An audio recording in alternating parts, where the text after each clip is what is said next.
La princesse Bride n'était pas seulement une comédie de contes de fées, c'était une guerre brutale derrière la caméra. Un mélange d'escrime, de sabotage en studio, de cascades presque mortelles et d'un casting qui tenait tant bien que mal entre les rires et les blessures. Ce que le public ignorait, des incendies éclatés sur le plateau et un gigantesque effondrement se produisait. Pendant le tournage, l'escrime et les maîtres d'armes poussèrent les acteurs à l'épuisement et même le réalisateur admit que des journées entières avaient été perdues dans le chaos.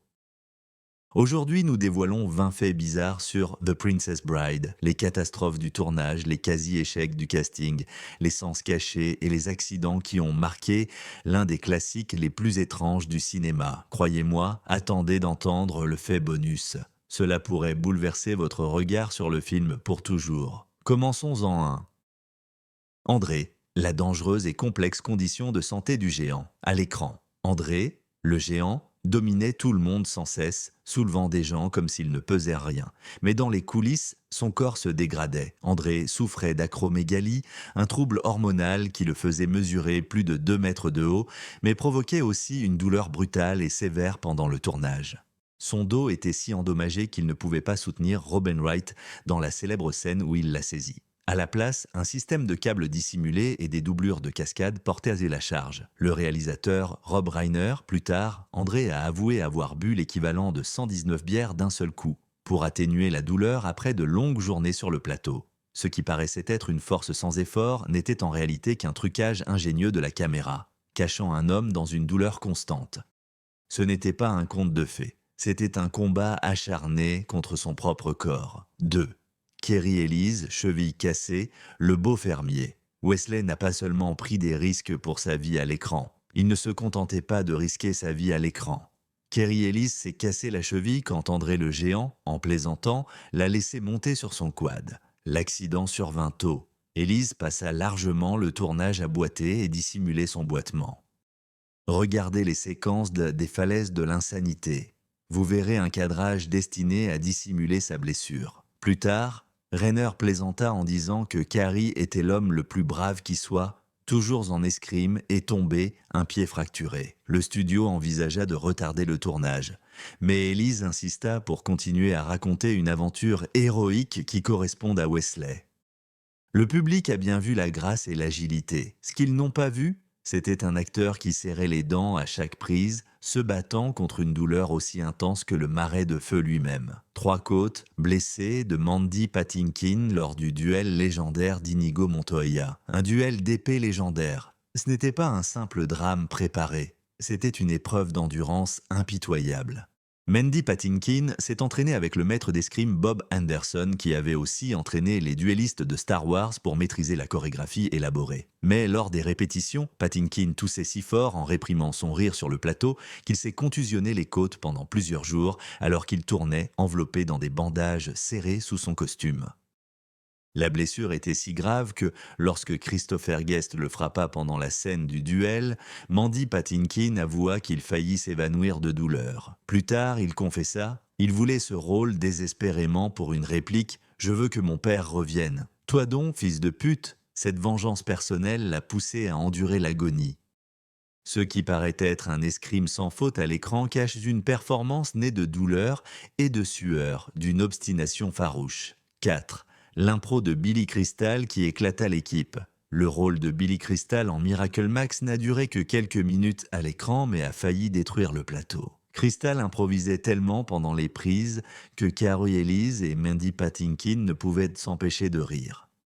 En fait, Patinkin s'est encore blessé. Il s'est cassé une côte en retenant son rire. Pendant que Crystal pestait contre le véritable Love Director, Rob Reiner dut souvent quitter la pièce car il riait trop fort pour pouvoir appeler. Des heures de tournage coupées se sont avérées inutilisables parce que le casting craquait de rire. Dans un film déjà en retard sur le planning, l'improvisation de Crystal était à la fois un don et un cauchemar. Ses répliques chocs étaient d'une telle intensité qu'elles semblaient véritablement explosives. Elles s'étendèrent largement, bien au-delà du cadre du film, mais derrière le rideau, elles provoquèrent des retards importants, des blessures graves et un chaos persistant. Ce que le public retient comme comédie magique était une scène que l'équipe avait vraiment du mal à maîtriser et à garder sous contrôle. 5. Robin écrit le jour le plus froid qui soit. Le marais enflammé pouvait ressembler à un cauchemar fantastique et presque irréel, mais pour Robin Wright, c'était une pure et dévastatrice misère. Le tournage des scènes dans le marais l'obligeait à porter une robe mouillée et boueuse, pendant que l'équipe mettait des machines à brouillard et l'arrosait d'eau. Le pire arriva lors de la séquence du sable mouvant. Wright fut abaissé dans un puits rempli d'un mélange froid d'argile. Plus tard, Riner révéla que le fluide était si froid que les lèvres de Wright virèrent bleues entre prises. L'équipe s'empressa de l'enrouler dans des couvertures et de lui donner du thé bien chaud, mais le tournage a dû se poursuivre alors qu'elle avait 20 ans environ, ayant enduré des heures de froid pour seulement quelques secondes d'images à l'écran. À l'écran, elle est calme et posée, Buttercup hors écran. Elle tremblait, épuisée, et démontrait discrètement sa résistance dans des conditions brutales. 6. Le duel à l'épée qui a duré des mois. Le duel entre Inigo Montoya et Wesley est souvent appelé le plus grand duel à l'épée du ciné. Mais ce n'était pas seulement de la chance, c'était une obsession. Carrie Ellis et Mandy Patinkin se sont entraînés pendant des mois avec le maître d'escrime Bob Anderson et le chorégraphe Peter Diamond, tous deux ayant travaillé sur Star Wars.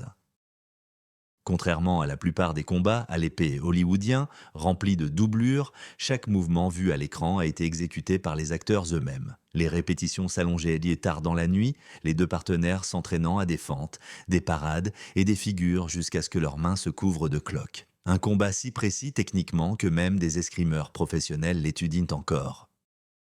Ce que le public ne réalise pas, c'est le dialogue. Je ne suis pas gaucher. Ce n'était pas que des répliques pleines d'esprit.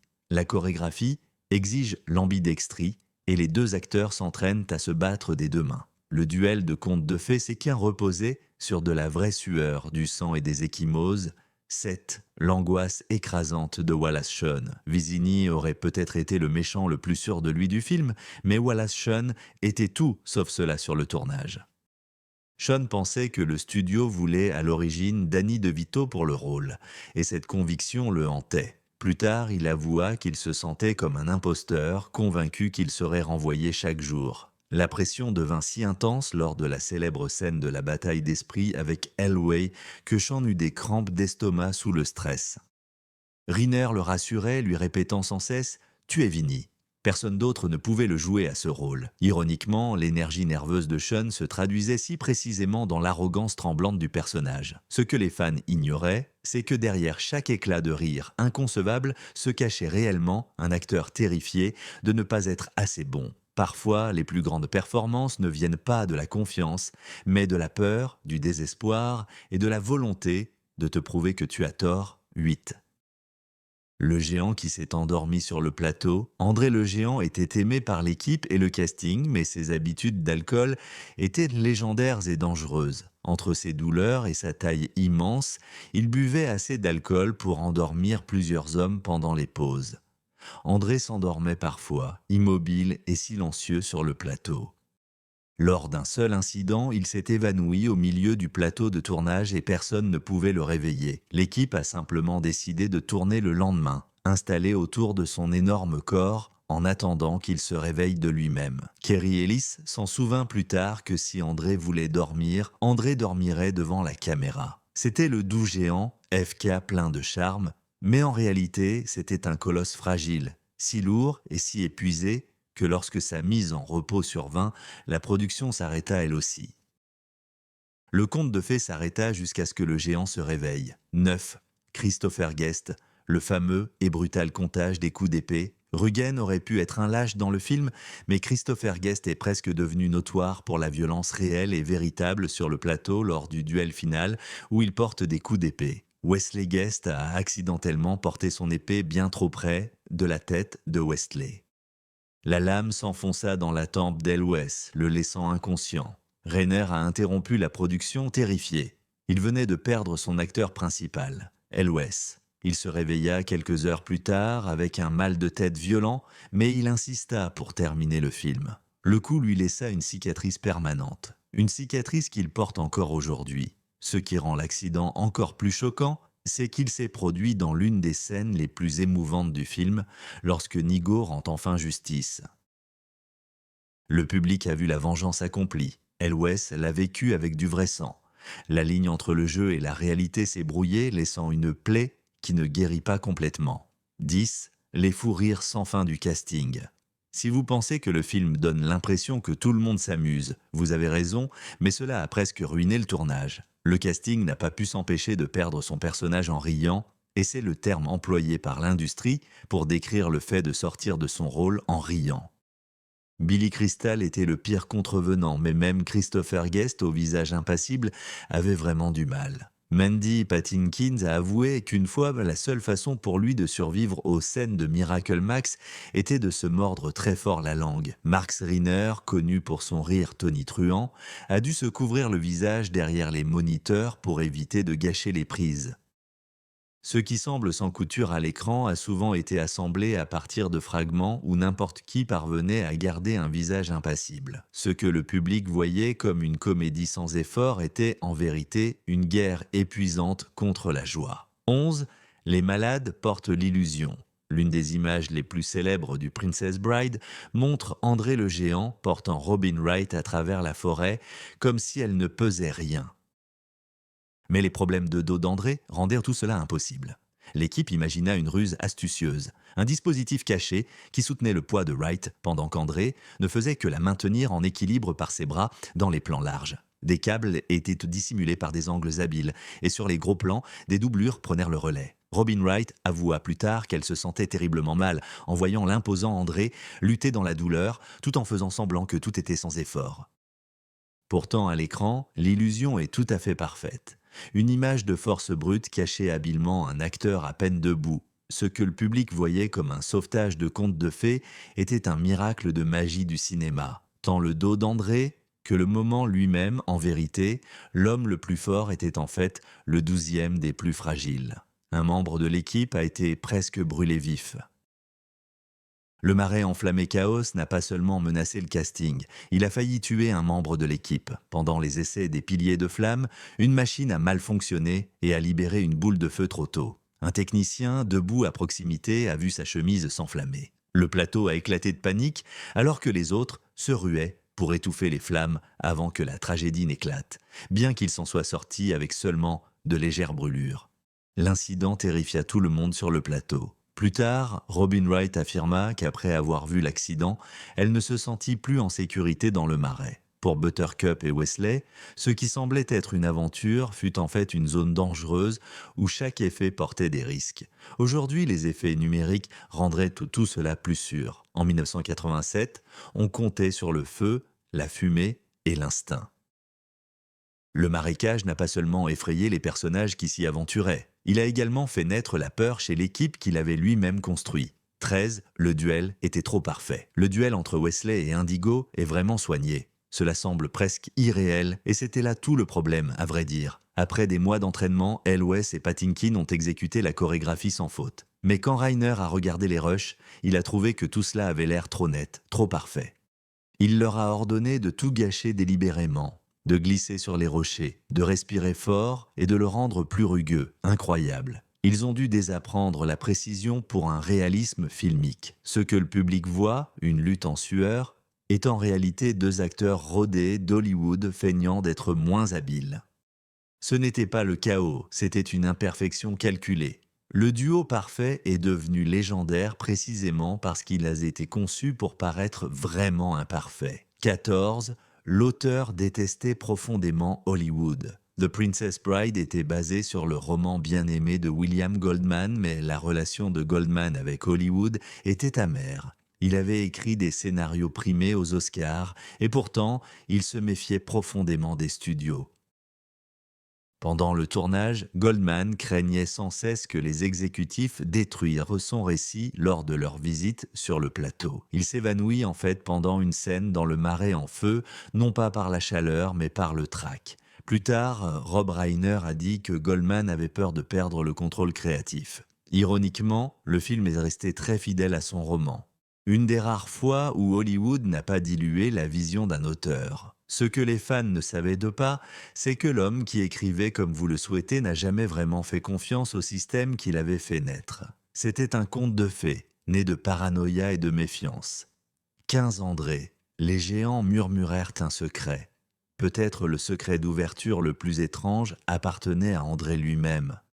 Entre les prises, il se confiait discrètement à Robin Wright, qu'il adorait comme une petite sœur un jour, tout en la protégeant du froid avec son immense manteau. André chuchotait: «Tout le monde m'appelle un géant, mais je veux seulement être normal.» Plus tard, Wright avoua qu'elle avait failli pleurer, réalisant à quel point il désirait une vie ordinaire malgré toute sa célébrité.